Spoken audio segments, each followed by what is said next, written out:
All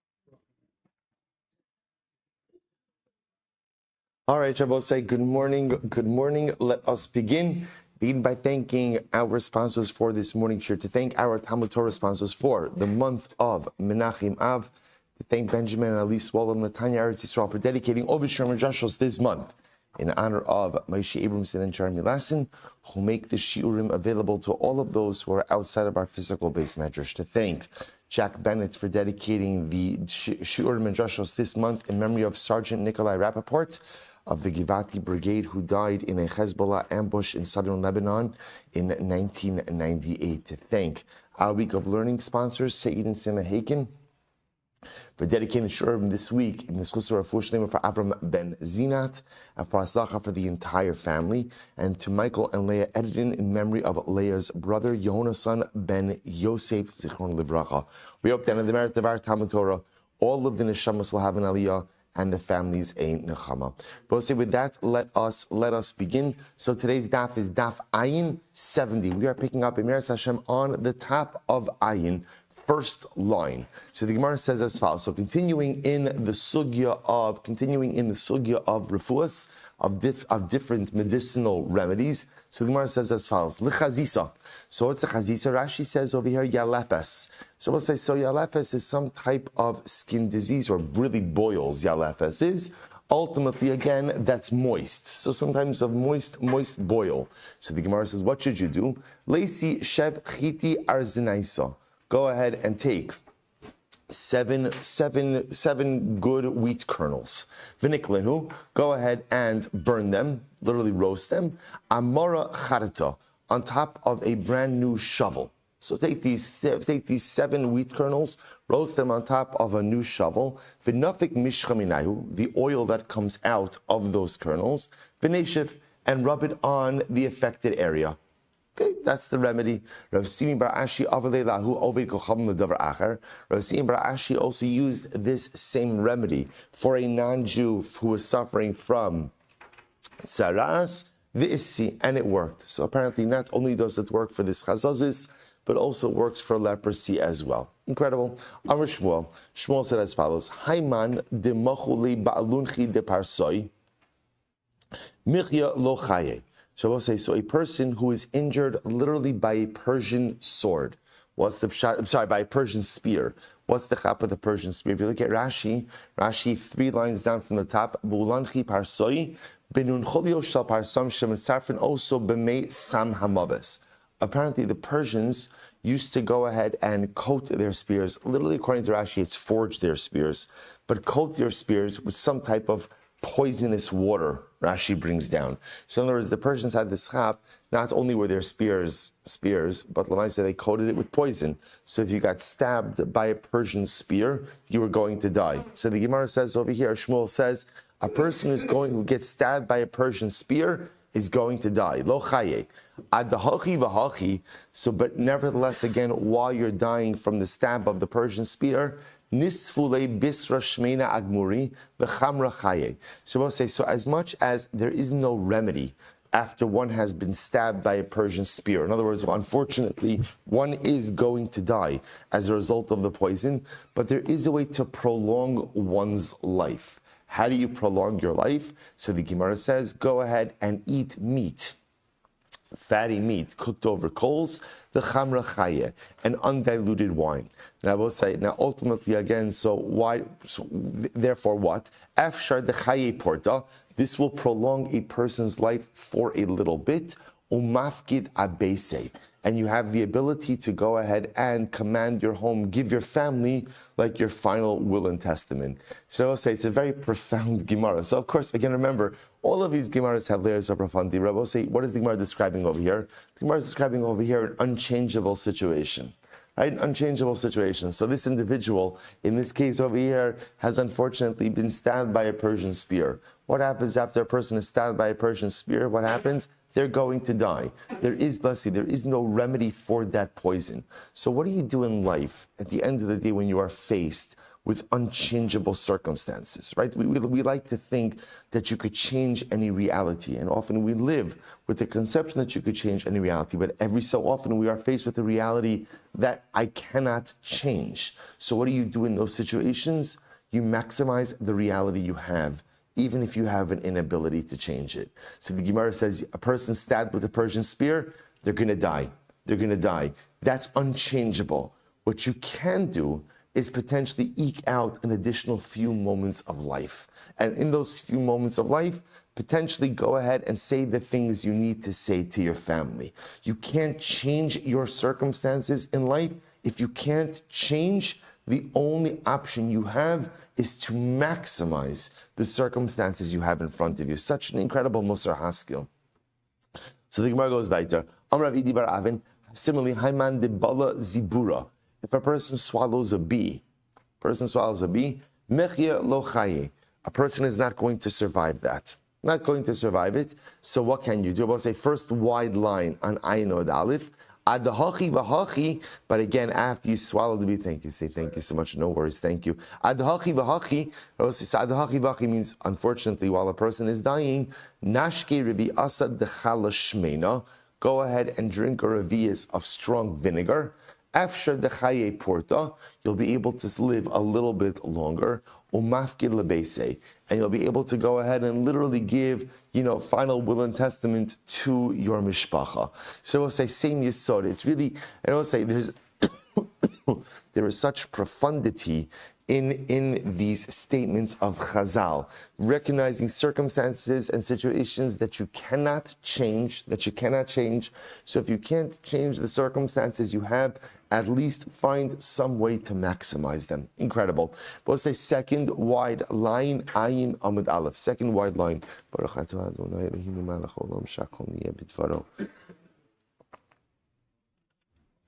Let's go weiter. Amar Rabbi Yoshua ben Levi. Rabbi Shmuel ben Levi said, Achal basar shar balefes. If a person ate the meat of an ox with lefes, we'll say lefes, Rashi says, could either mean like a condiment or beets, velan belevana, and then a person slept under the moon. Slept under the moon means a person slept in the outdoors. Beleli yudalid otesvav, either on the 14th or the 15th, pitekufas Tammuz, right? In the season of Tammuz, achzaso achilu. Ultimately, again, they're going to be impacted. They're going to get sick from achilu. Okay, so the Gemara says, so good. Good. Fine. Okay, we'll come back to it. And similarly, again, if a person eats his fill from any item, in other words, eating until you're full, so ultimately, again, achzaso achilu. Ultimately, again, he'll contract achilu. Achzaso achilu literally means this sickness of achilu will take hold of him. Amra papa, afilu mitamri. This is true even if you eat your fill of dates. So the Gemara says, it's actually interesting. I suppose the lashon of the Gemara is, if you eat your fill of any food, ultimately, well, again, if you eat ox meat with lefes, with beets, and go ahead, or turnips is actually the better term for it, not beets, right? You eat ox meat with turnips, you sleep outside on the 14th or the 15th in the Tekufa of Tammuz, or you eat your full of any food, even of dates, ultimately, again, you'll get sick with this achilu. So the Gemara says, pshita. Now, I'll say the pshita is, once the Gemara said, if you eat your fill of any food, you're going to get sick with this achilu, then the Gemara says, even dates. So the Gemara says, I don't understand, why would you think that dates are outside of the category of any food? To which the Gemara says, I'll tell you why. Tamri, misavan umeshachnon umeshalshalon umeashron v'lo.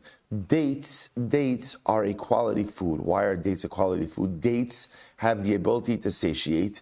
Dates are also meshachron, means like they're good for the skin. Meshalshalon, they cause a person to be regular.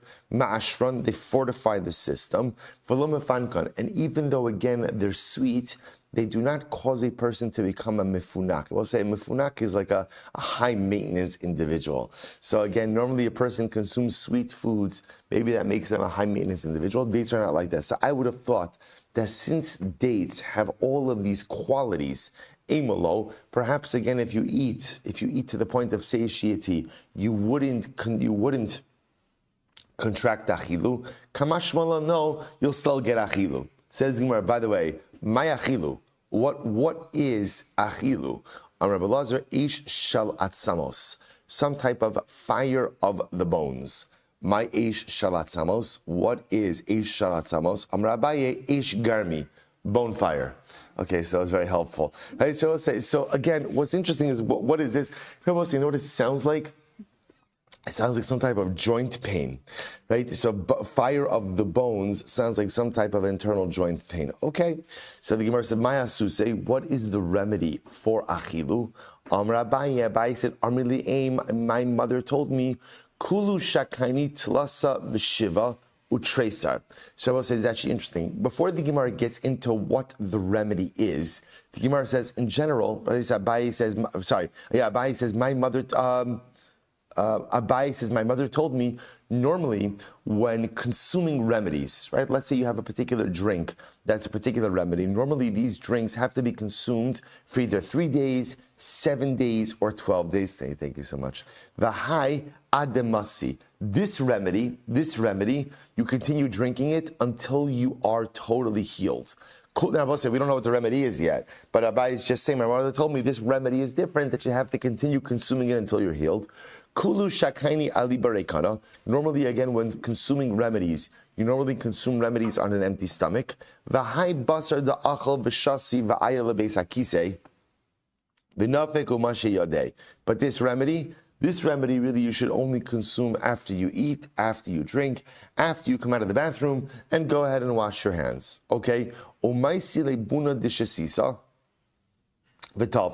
So I'll say, so again, so what is the remedy? So here we go. So the Gemara says, you go ahead, here, let me look at Rashi. So you go ahead, take a buna dishasisa de talfachi. If you look at Rashi, I'll say, just Rashi is right opposite the first wide line of the Gemara.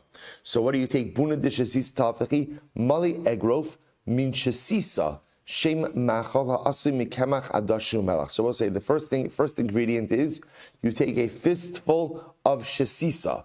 Now, what is shasisa? Shasisa is a cooked dish that is made from flour, lentils, and salt. So you take a fistful of shasisa, ubuna dechamra atika, and a fistful of old wine, binagbalinu bahadi adadi, and you mix them together. And you eat it. Apparently, again, that's the remedy for achilu. Okay? The nichroch, so actually not finished. The nichroch b'sadine, and ultimately, again, I will say, so that's step one. So we'll say, person is suffering from achilu. First, suffering from achilu. So how do you go ahead? What's the remedy for achilu? So number one, take a mixture, a fistful of shasisa, a fistful of old wine, go ahead and mix it together, consume it. After that, what do you do? V'nichroch b'sadine, wrap yourself in covers. V'nigne, and go to sleep. V'leka dinukme adekayim afshe. Well, let's listen to this. And no one should wake you up. You should get up on your own. Can you imagine that, right? Going to sleep, getting up on your own. No one or nothing waking you. Adekayim afshe.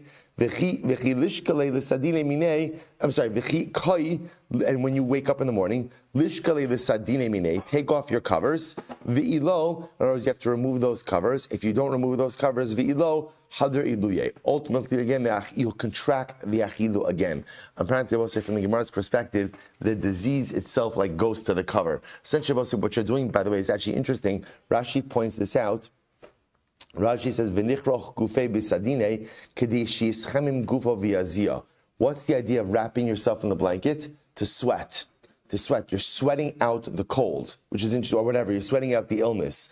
So the idea from the perspective of the Gemara is, when you get up, remove the cover. If you don't remove the cover, you contract the illness again. Okay, fascinating. Amrli Eliyahu Rab Nasan. So I will say, Eliyahu Navi said to Rab Nasan. Listen to this, I will say, this is incredible. Echol shlish. When you're eating, eat to 1/3 of your fill, drink 1/3 of your fill, and then leave 1/3 empty. Why? Ta'amid amiluach. This way, when you get angry, ultimately, again, you'll be satiated. What's the pshat? Take a look at Rashi again. Rashi says, "V'imali bitnecha," and your stomach becomes full. V'imali bitnecha kas tamod amiluach. Aval im timali me'acha achilu shtia l'chishetikos tikva. So I will say, so this is fascinating Gemara on a variety of levels. First of all, apparently I will say anger has an almost satiating ability or satiating quality, which I will say, we know this from any time that we've gotten angry. When you get angry, you forget your other physical needs, right? Anger is such a powerful emotion. If you were hungry beforehand, you forgot about it. You were thirsty beforehand, you forgot about it. You were tired, you forgot about it. Whatever it is, and I will say it's actually interesting, anger often comes with a rush of adrenaline, right? It's not a good adrenaline, but it's adrenaline nevertheless. So I'll say, which is an incredible yisod. So the Gemara says, so if Yo said Rabbi Nassan, when you're eating, essentially always leave room for anger, right? Because Lamaisa, if you get angry on a full stomach, it's not healthy. Anger in general isn't healthy. Getting angry on a full stomach is not healthy. I will say, what's dramatic about this Gemara? I mean, there's a lot that's dramatic about this Gemara, but it's also fascinating is Elio seems to be telling Rabbi Nassan a person should plan to get angry. Anger, ka'as, is one of the most destructive character traits, right? The Rambam brings down that ka'as, anger, is perhaps the most destructive character trait. The Rambam brings down in Hilchos Deos. So what should a person do? I've mentioned this many times. So what should a person do if ultimately, again, they have a problem with anger and they keep on getting angry? The Rambam writes, stop getting angry. Right? That's Maimonidean wisdom, which is, we'll say, incredibly profound, because what the Rambam is saying is, you have a problem with your temper, a problem with anger, you're in control. You're in control, right? Stop getting angry. Lamaisa, at the end of the day, don't pretend like other people are in charge of whether or not you get angry. Getting angry, ultimately, again, is a fundamental decision each of us makes. So it's incredible. But what Eliyahu is saying to Rabbi Nassan is, it appears that anger, for many of us, unfortunately, is an inescapable reality. I hate saying that phrase, but not inescapable because I can't escape it. Inescapable because I choose not to escape it. I choose to allow myself to get angry. Eliyahu therefore says to Rabbi Nassan, take proper measures so at least anger won't have a more deleterious effect, because getting angry on a full stomach apparently is harmful to your health. Incredible. If a person wants to make sure that they don't come to any kind of intestinal illness, stomach illness, what should you do? Make sure to go ahead and dip your food, both during the winter and the summer, right? I will say this is incredible. And your suda, when you sit down to go ahead and eat, so literally again, withdraw your hands from it, which means what Rashi says, Shalotamali es kreisecha.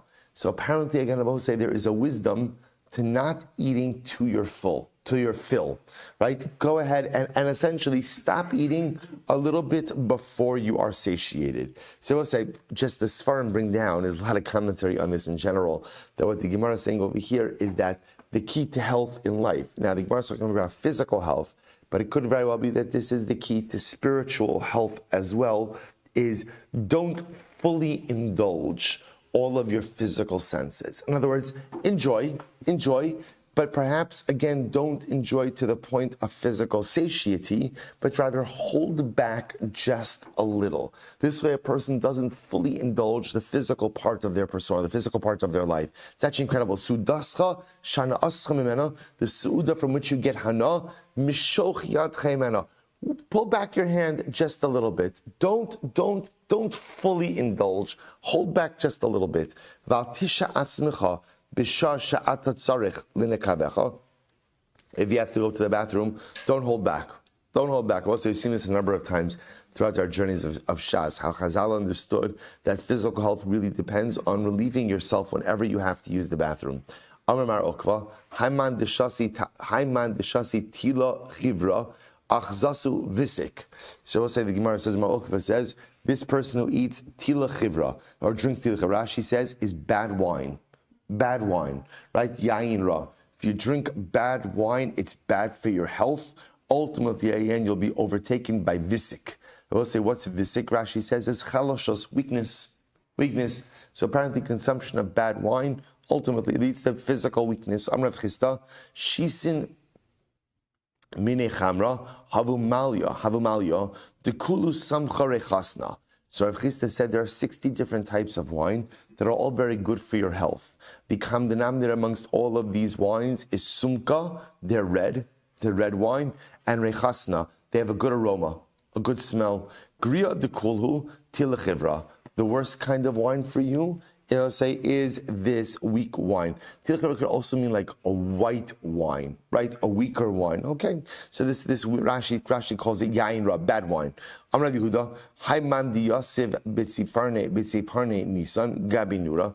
So I'll say if a person sits in the mornings, right? In the mornings of Nisan by the fire, v'shayif mishcha, and rubs himself with oil, v'nafik v'yosef v'shimsha, and then he goes out and sits in the sun, achzaso visik, right? Will be seized literally again by this physical weakness. I will say, what he seems to be describing over here also is potential like overheating. Remember again, Yomi Nisan, remember again already is the morning.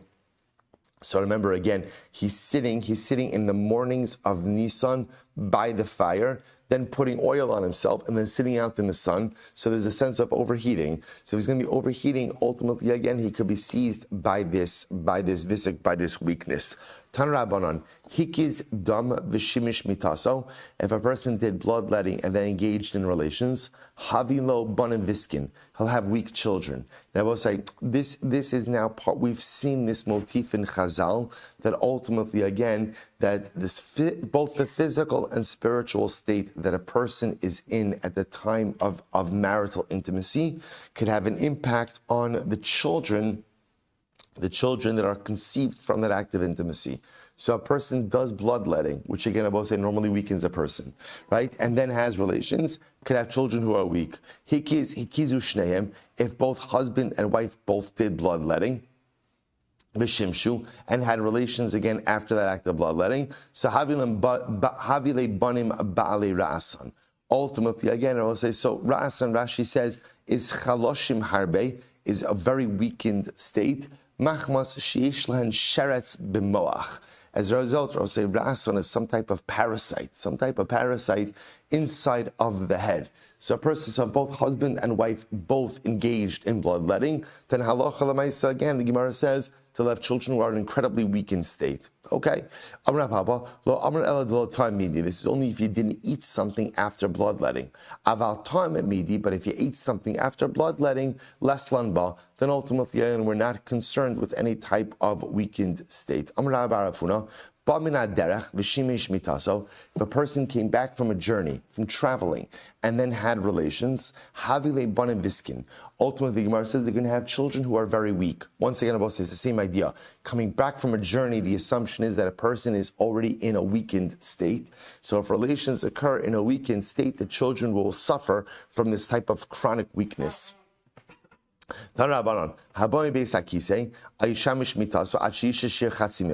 Person comes out of the bathroom, they should not have relations after using the bathroom until they wait the amount of time of half a mil. So let's remember again, takes a mil is 18 minutes. So half a mil is 9 minutes. After using the bathroom, wait these 9 minutes before having relations. Mipnei, Rabbi say, this is actually why. Mipnei sheshed beis hakisim alave imo. So Rabbi say, hearkening back to our shadim discussions of Shabbos and Sunday, right, our Karidaikos discussion. So remember again, there's an issue with, we saw this actually in Mesachas Brachas, that shadim often inhabited beis hakisei, bathrooms. I was remember again, why was that?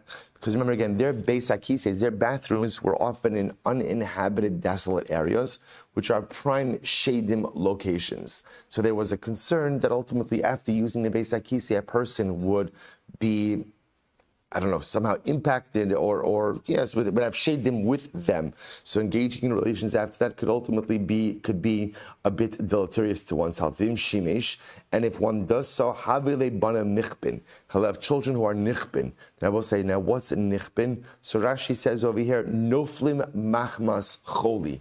They fall down as a result of illness. So I will say it's actually interesting because many of the contemporary commentaries actually define this as epilepsy, as he's talking about falling down as a result of seizures. Okay, so the Gemara says,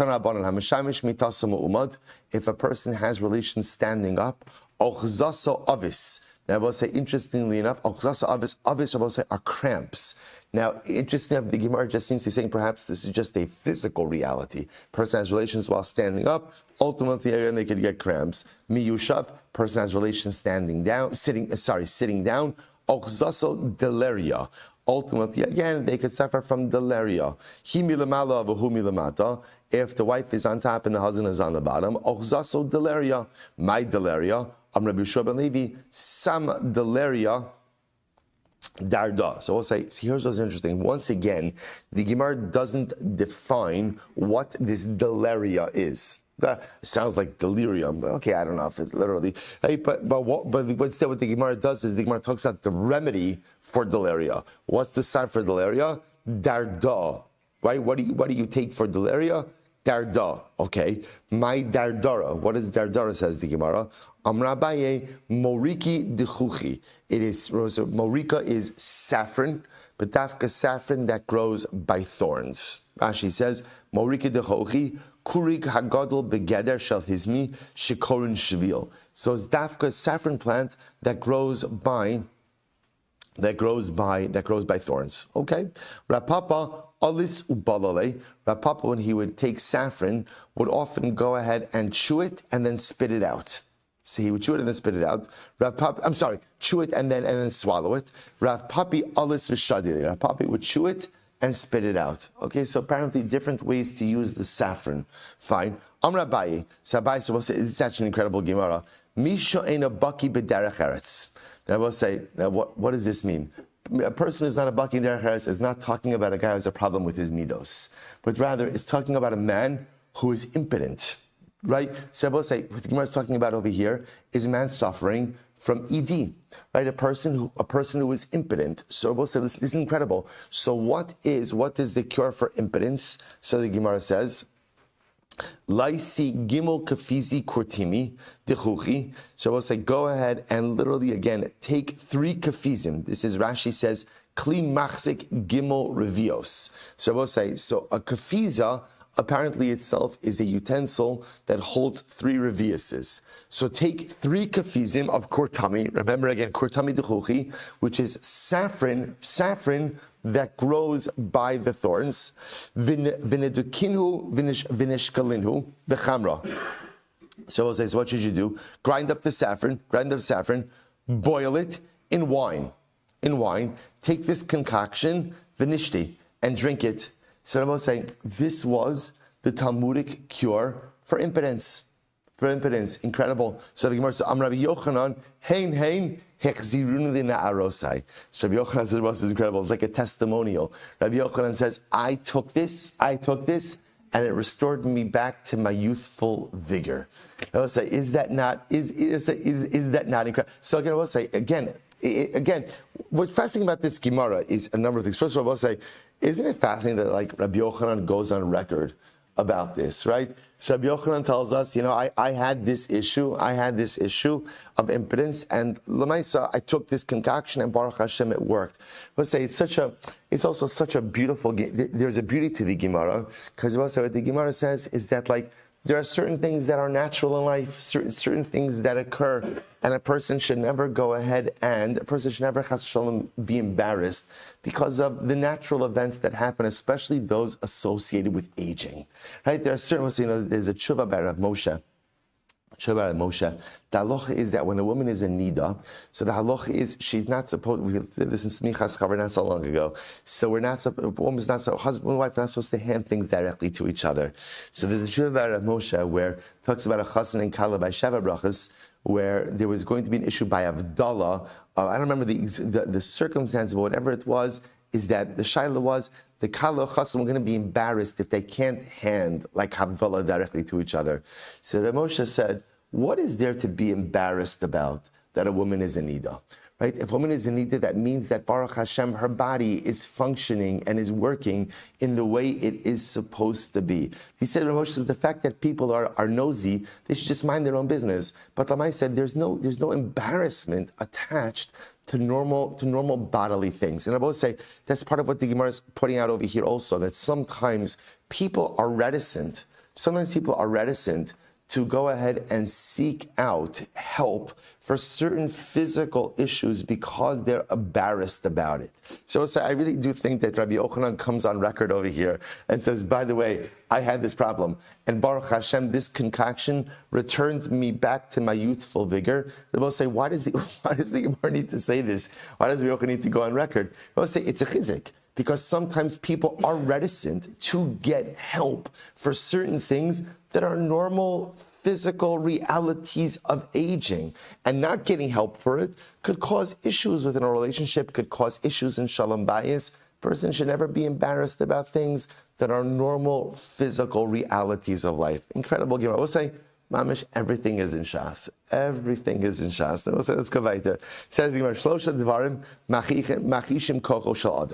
are three things. There are three things that diminish the koach, the physical vigor of a person. The eluhain. These are the three things.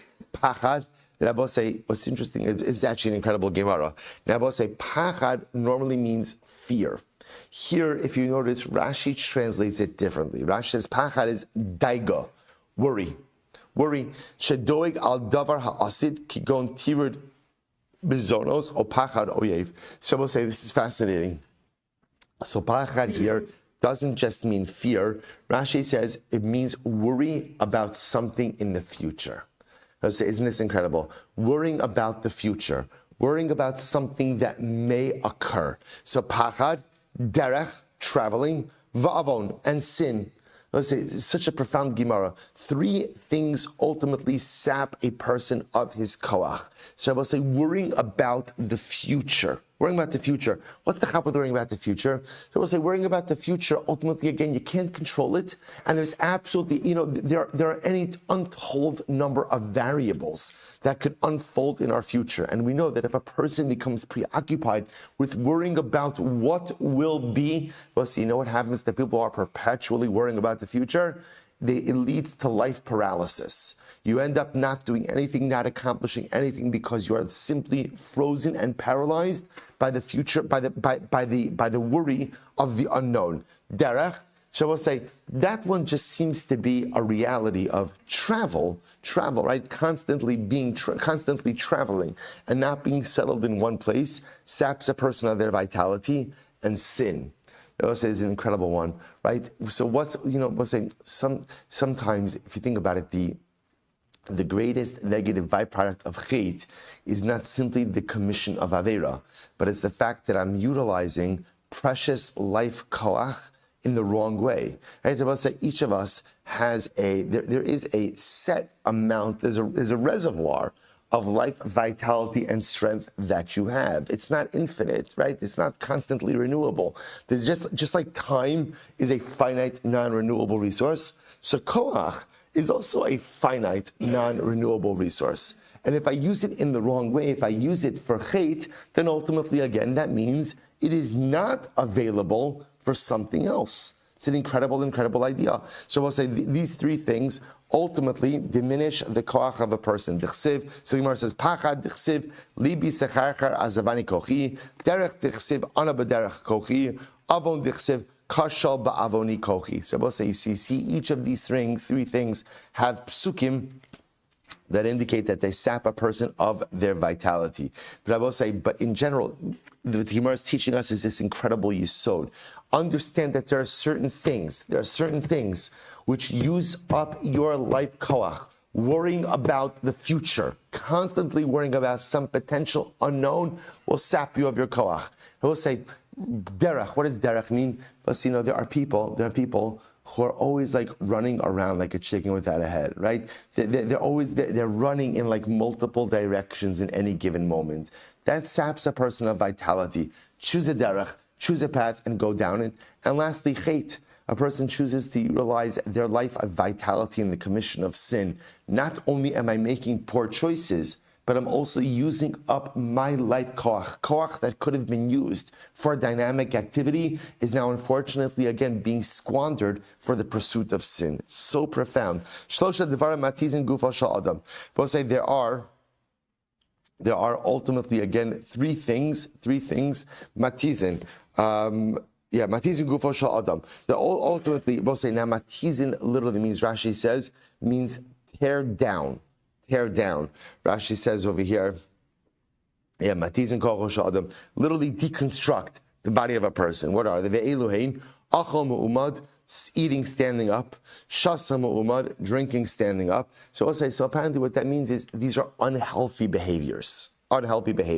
So eating standing up, drinking standing up, shimesh mitaso mu'umad, relations standing up. Chamisha krovin lemisa yosem min hachayim. There are 5 things Rabbi say that are so unhealthy that they put you in a state where you are closer to death than life. Ve'eluhein achal va'amad. So Rabbi say this is a person eats and immediately stands up. Shasa va'amad, a person drinks and immediately stands up. Hikiz dam va'amad, you bloodlet and immediately stand up. Yashan va'amad, you're sleeping and then you immediately stand up. So I'll say, if you notice again, these are quick changes of state, right? So eat, stand up, right? So apparently again, doing these things immediately puts imperils a person's health. All right? Shimesh mitasa va'amad, has relations and immediately stands up afterwards. Shisha, ha'osa osa miyad mes. Wow. Both say there are 6 things that if you do it, you're going to die immediately. Now both say, well, what this really means is 6 things, if you do all of them, again, it puts a person in such a perilous health situation that chasrom they could die immediately. Ve'eluhein, these are the 6 things. Number 1, haba min haderech v'nisyageya. So we'll say a person comes back from a journey and is tired. And we'll say, okay, and then you're doing all these things. Hikiz dam, then you bloodlet. V'nichnas lebeis hamerchatz, then you go into the shvitz, right? You go into the sun, you go into the bathhouse. V'shasa, and then you drink. V'nistaker, and then you become inebriated. V'yashin agabe karka, and then you sleep on the ground. V'shimish mitasa, and then you have relations. So if you do all of these things, right? All of these things, ultimately, you can notice again, what's the common denominator? It's a lot of exertion. It's just a lot of exertion. So if you do all of these things, chas v'shalom, again, a person could die.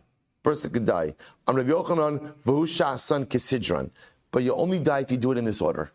Right, dafka this order. Okay. Am Rabbaye kesidran meis, shalo kesidran chalish. Abaye said, by the way, if you do it in this order, person can chas v'shalom die. If you don't do it in this order, you're not going to die, but you will be significantly weakened. Ini, is that so? V'ha mu'uras avdele la'avda tlas minay omeis. But we'll say there was this lady mu'uras, and mu'uras did 3, in other words, her eved did only 3 of these things, and he died. See again, even 3 of these things could imperil your life.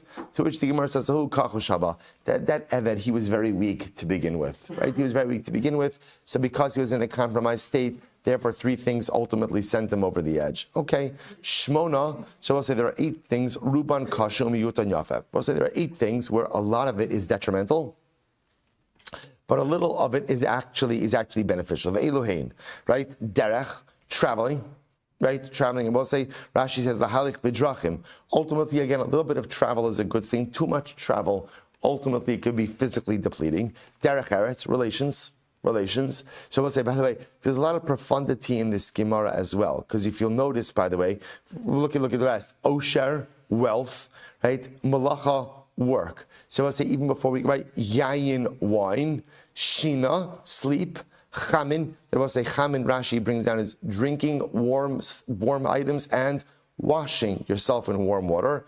Va'kazaz dam, and bloodletting. Then I will say, now if you know, there's a lot of stuff in this list. If you notice, okay, so some of them, so if you take bloodletting, right? So bloodletting, what does the Gemara say?